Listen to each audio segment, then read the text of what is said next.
Kekasih-kekasih Tuhan, puji nama Tuhan. Kita akan merenungkan firman Tuhan pada hari ini. Mari kita berdoa. Selamat pagi Bapa, selamat pagi Tuhan Yesus, selamat pagi Allah Roh Kudus. Kami mengucap syukur Tuhan untuk hari yang baru yang telah Tuhan jadikan bagi setiap kami. Kami boleh bangun pada pagi hari ini Tuhan. Kami boleh menikmati kasih setiamu yang selalu baru setiap pagi Tuhan Yesus. Tuhan, sebelum kami memulai hari ini Bapa, kami rindu mencari wajah-Mu. Kami rindu memuji dan menyembah Tuhan. Kami rindu Tuhan bersekutu dengan Engkau Tuhan Yesus. Mari urapi setiap kami Bapa. Berkati akan kebenaran firman Tuhan pada pagi hari ini Bapa. Kami buka hati kami untuk kebenaran firman Tuhan. Dan jadikan kami menjadi pelaku-pelaku firman-Mu. Dalam nama Tuhan Yesus, haleluya. Amin. Puji Tuhan, kekasih Tuhan, mari kita lanjutkan pembacaan firman Tuhan pada hari ini dari Injil Yohanes pasal yang kelima. Injil Yohanes pasal yang kelima ayat 10 sampai 13. Karena itu orang-orang Yahudi berkata kepada orang yang baru sembuh itu, "Hari ini hari Sabat, dan tidak boleh engkau memikul tilam itu."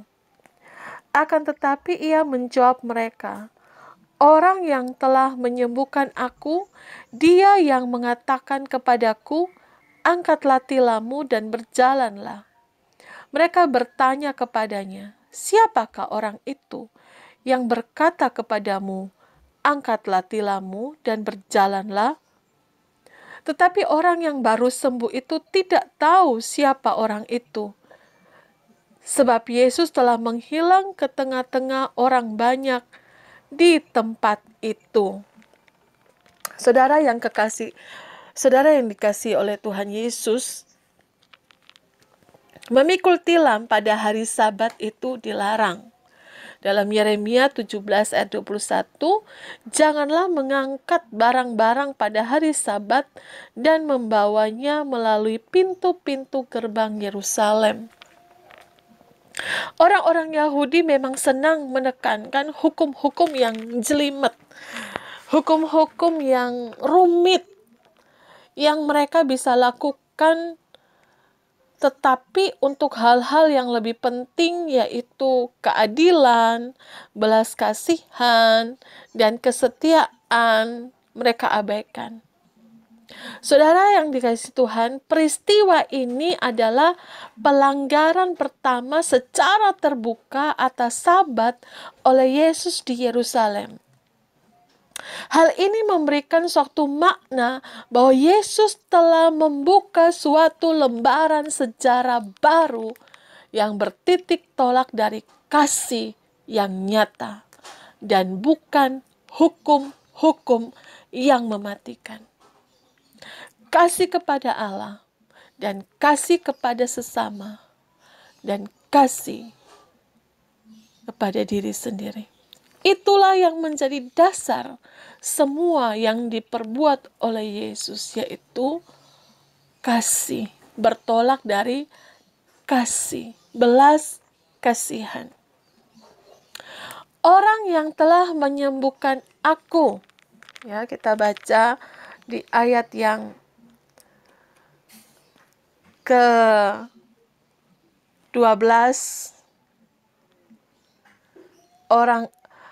ayat yang ke-11 dikatakan, orang yang telah menyembuhkan aku. Saudara, ungkapan ini menunjukkan bahwa hingga tahap ini, orang yang disembuhkan, orang yang telah sembuh itu, dia belum mengenal Yesus yang telah menyembuhkannya. Bahkan terkesan ia tidak menyadari suatu mujizat besar yang telah terjadi dalam hidupnya. Bayangkan saudara, selama 38 tahun kita tidak tahu umur berapa dia mulai lumpuh. Umur berapa mulai dia tidak berjalan. Seandainya saja misalkan, kalau dari lahir berarti 38 tahun dia menderita. Seandainya dia umur 10 tahun, kemudian dia tidak bisa jalan, berarti umurnya lebih dari 38 tahun, bisa 48 tahun. Bayangkan bahwa selama 38 tahun ia terbaring dan kini ia sembuh total. Wow! Wow! Dan ia bisa mengusung tilamnya atau kasurnya sendiri. Bukankah, saudara, hal yang sama juga sering terjadi di dalam kehidupan kita? Kita sepertinya kurang bisa menyadari bahwa ada mujizat besar yang telah terjadi dalam hidup kita. Seringkali kita berpikir, wah, hidupku gak ada mujizat, hidupku gak ngalami mujizat. Seringkali kita tidak menyadari bahwa kita telah mengalami mujizat terbesar dalam hidup kita. Saudara, coba pikirkan. Kalau sampai hari ini kita bisa menikmati udara yang segar. Kalau sampai hari ini saya dan saudara bisa bangun pada pagi hari ini, bukankah ini adalah suatu mujizat yang luar biasa? Kalau sampai hari ini saya dan saudara masih bisa makan dengan layak, sementara ada banyak orang mengalami kesulitan dalam hal makan, bukankah ini juga merupakan suatu mujizat yang besar? Bila mana sampai hari ini saudara masih bekerja, sementara yang lain sudah banyak yang mengalami PHK, bukankah ini juga merupakan suatu mujizat?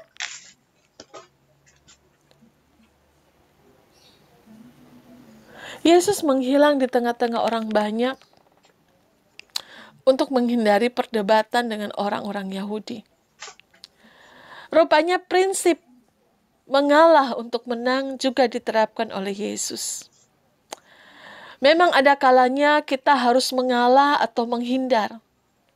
Hal ini bukan berarti bahwa kita itu kurang berani atau kurang beriman. Tetapi kita harus dapat melihat bahwa ada hal-hal yang tidak perlu dibesar-besarkan walaupun memang kita berada di pihak yang benar. Soli Deo Gloria.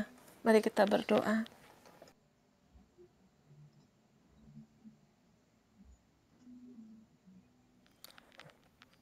Salam kekasih Tuhan, mari kita satu dalam doa. Tuhan, kami mengucap syukur Tuhan untuk hari ini. Kami sudah diberkati oleh kebenaran firman-Mu. Ajar kami Tuhan selalu mengucap syukur. Banyak perkara luar biasa mujizat yang sering tidak kami sadari dan lupa kami mengucap syukur bahwa Tuhan melakukan hal-hal yang luar biasa dalam hidup kami. Kami mengucap syukur buat pekerjaan yang Tuhan berkati, mengucap syukur buat keluarga yang ada, mengucap syukur untuk makan minum yang boleh kami nikmati. Kami mengucap syukur Tuhan buat haleluya yang boleh menikmati hari ini semua karena kemurahan Tuhan. Tuhan juga tolong kami di tengah-tengah kesulitan untuk kami tetap percaya, berharap, dan selalu mengucap syukur. Terima kasih Tuhan untuk hari ini. Kami berdoa bagi mereka yang sakit. Hari ini oleh kuasa bilur-Mu Tuhan menyembuhkan. Mereka yang sedang susah Tuhan hiburkan. Mereka yang sedang dalam pergumulan Tuhan bukakan jalan. Mereka yang berulang tahun pada hari ini, Tuhan memberkati dengan umur panjang di tangan kanan, kekayaan dan kemuliaan di tangan kiri. Terima kasih Tuhan. Bapa kami yang di sorga, dikuduskanlah nama-Mu, datanglah kerajaan-Mu, jadilah kehendak-Mu, di bumi seperti di surga. Berikanlah kami pada hari ini makanan kami yang secukupnya, dan ampunilah kami akan kesalahan kami, seperti kami juga mengampuni orang yang bersalah kepada kami. Dan janganlah bawa kami ke dalam pencobaan, tetapi lepaskanlah kami daripada yang jahat, karena Engkau yang punya kerajaan dan kuasa dan kemuliaan sampai selama-lamanya. Amin. Tuhan memberkati.